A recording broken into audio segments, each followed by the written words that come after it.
food trip muna tayo.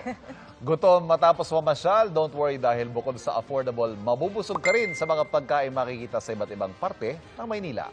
At nakatutok dyan, si Katrina Son. Overloaded ang toppings at maramihan ang serving ng pinipilahang pansit kabagan at batil patong sa kanto ng Blumentritt at Espanya sa Maynila. Ang gamit na pansit mula pa raw sa Cagayan Valley, kaya legit.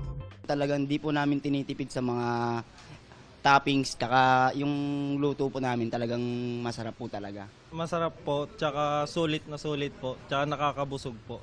Narito na ang pinipilahan dito ng batil patong at pansit kabagan. Kitang-kita nyo naman, toppings pa lang. Talaga namang siksik at umaapaw. Kaya naman, titikman natin ito ngayon.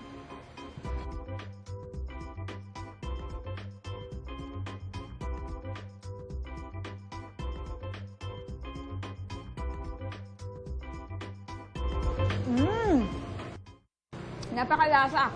Ang sarap. Kaya pala pinipilahan talaga to. Kain tayo. 150 pesos ang isang serving ng batil patok at pansit kabagan overload. 120 pesos ang pansit kabagan super special.